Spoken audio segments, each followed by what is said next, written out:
Welcome back, Mr. Goodberry. The First Star Logistics studio is fully equipped and ready to record.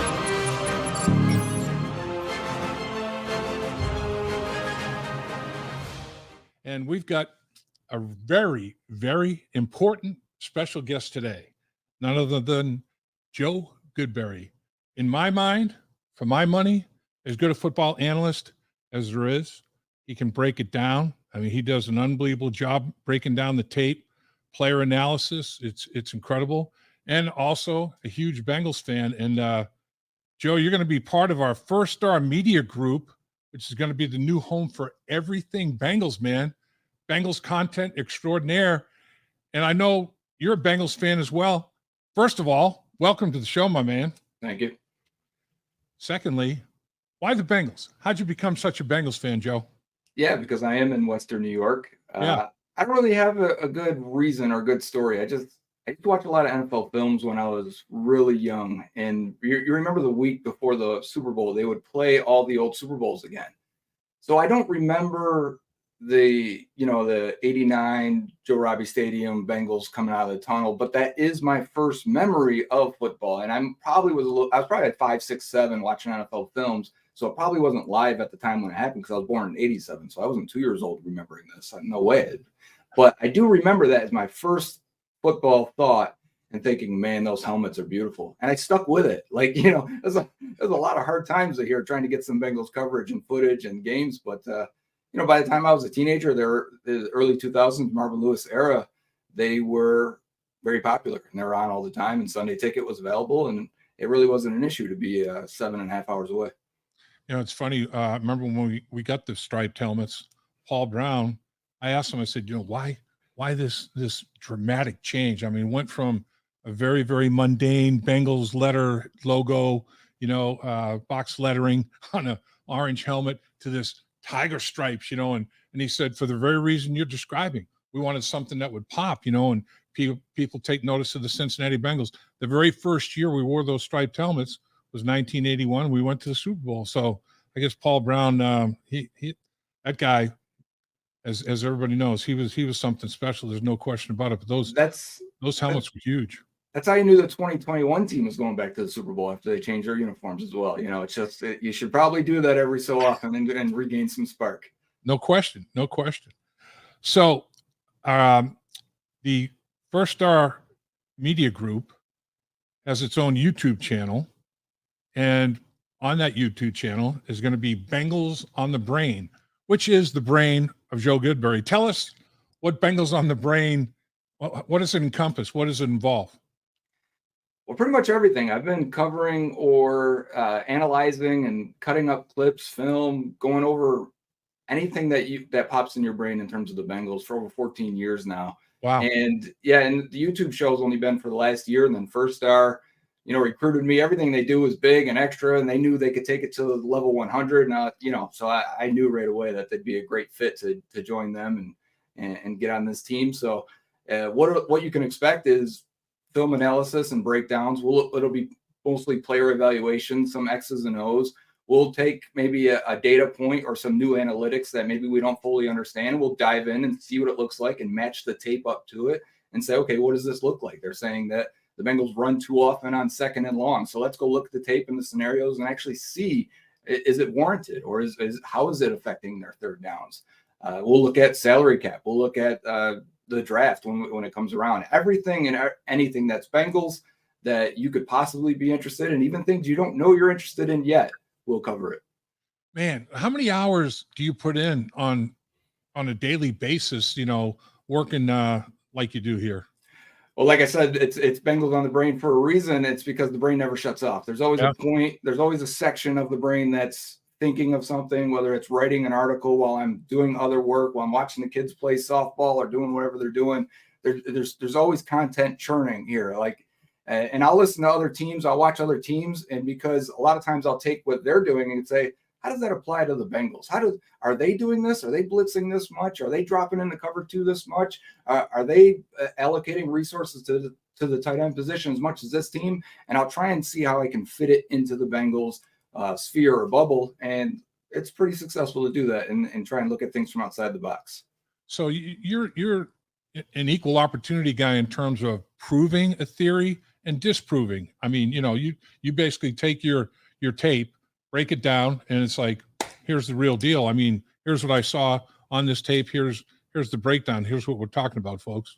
Yeah, I can't say it's probably 50-50 at times where I think I'm going into a game or watching the film. I'll say, you know what, I really want to look at Cordell Volson against the Steelers this week. I thought he had a really good game the first time I watched it. Let's go back and break down the tape. And I watch it a couple hours later. I go, maybe it wasn't that good. And here's the plays why, so, or it'll be the opposite. It'll be, maybe Sam Hubbard really struggled against the Ravens in this game. It felt like he missed a couple of tackles. I go throw on the tape and I watch it. And I come away and I go, no, actually, he was really, really good. Here's a few plays why he was better than you thought. So disproving and sometimes proving is part of the game and part of the fun. So the First Star Media Group YouTube channel, Bengals on the Brain, is going to be a big feature. It's going to be on Tuesdays and Fridays at 8 p.m. That's the schedule right now, correct, Joe? Yeah, that's right. That'll give us time after the Sunday games to break down the film, digest it a little bit, and get something out for Tuesday. And then whatever scraps remain, or maybe a preview into the next week and next opponent, will be for the Friday show. Some things we can clean up there from the previous week, and then look forward ahead. What was the trigger? What got you into this in the first place? I mean, you got to be a huge football fan in general, big Bengals fan specifically, like we're talking about. But what triggered you to go to the next level? I mean, you are definitely doing something that not very many people do. It's my generation growing up with the Mel Kipers and the Madden football games, I think made a lot of player evaluation a very a pillar of our football, interest, because the NFL draft, Mel Kiper and the ESPN and everything, making that such a big event, making it look so cool, and knowing what these players can and can't do, what their projection looks like, in fantasy football as well, being able to root for players that maybe aren't on your favorite team, having an interest in what other teams are doing to the guy that, you have on your fantasy team. And I always had an interest in the player evaluation and the scouting side of it.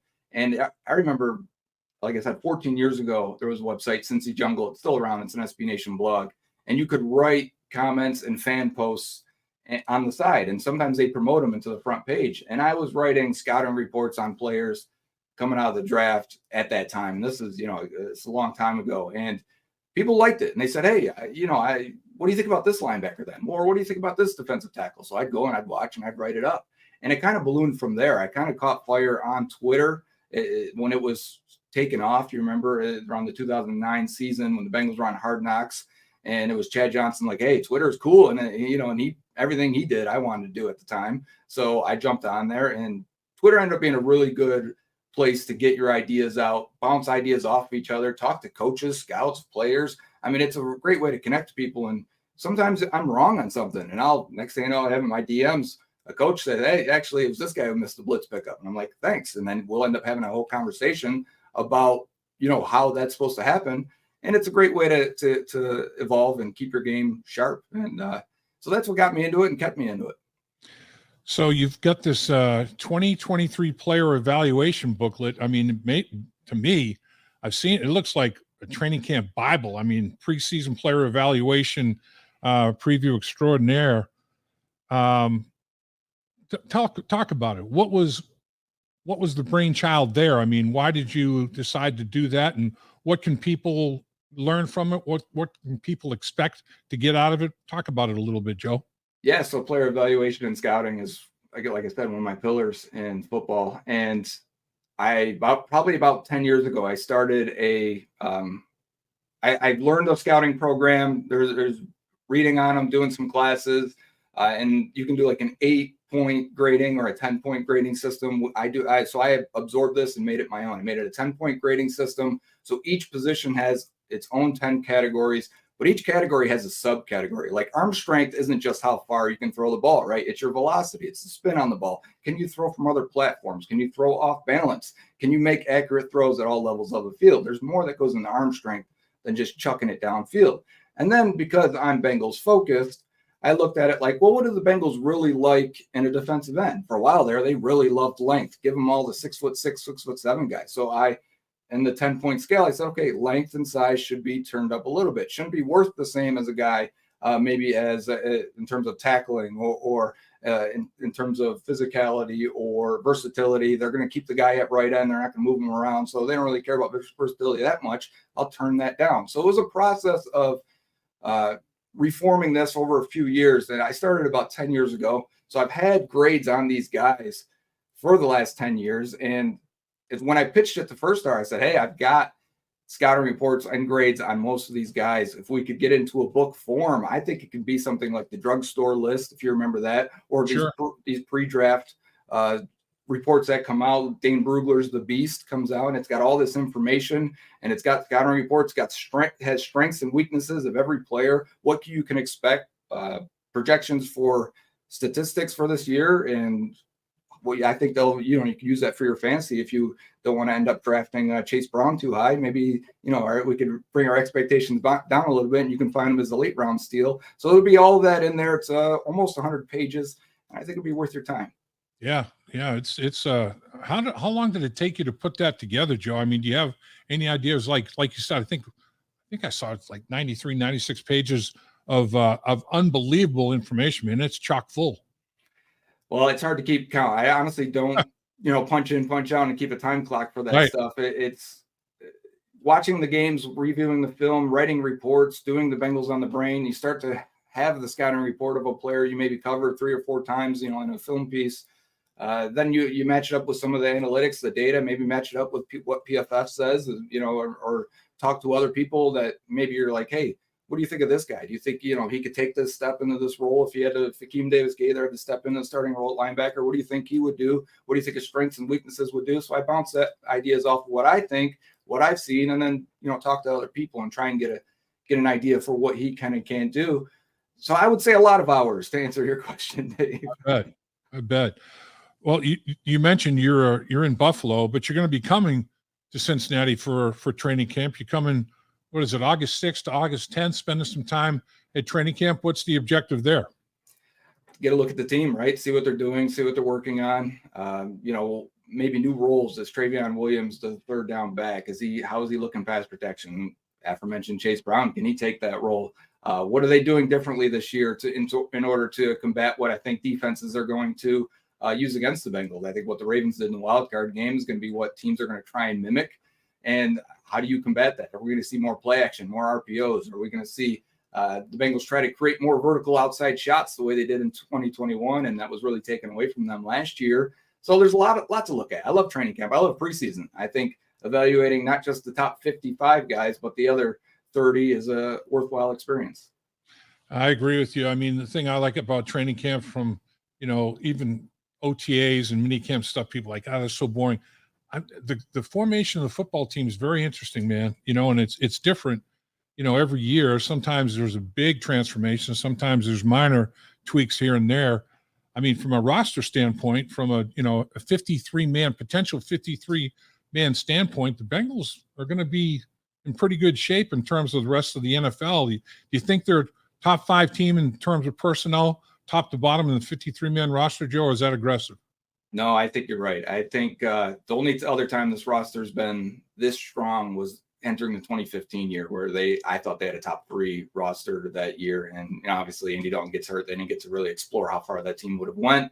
I think this team is right with them. I do think they've got some depth issues probably at tight end. They've got inexperience at backup running back. One of those guys are going to have to step up and play some serious minutes, stepping in Samaje Perine's role. But overall, I think they're extremely deep at corner. I think they're extremely deep at defensive end now. I think their young safeties are going to be great. I know it's going to be a transition. I know it's going to take some time. Anytime you lose 2 really good players in Bell and Bates, you're going to have in Lou Anarumo's scheme a step back for at least some time. So that's another thing in camp. How quickly can we see that? What's that rotation look like? How quickly can they get back to disguising everything and communicating and holding on to their coverages as long as possible before switching it up?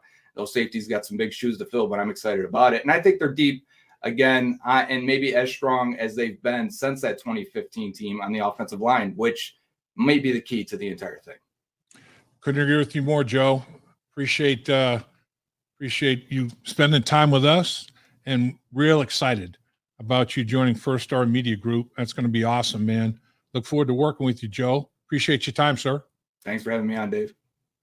Dave Lapham here, and every day I am grateful for my experience to have played professional football. As a player, I realized self-motivation, leadership, and appreciating your teammates are key. At First Star Logistics, you can use those same attributes to create the life you want for you and your family. Build your future by working hard like I did. You'll see results both on and off the field. Call First Star Logistics today and be part of our winning team. Opportunity knocking.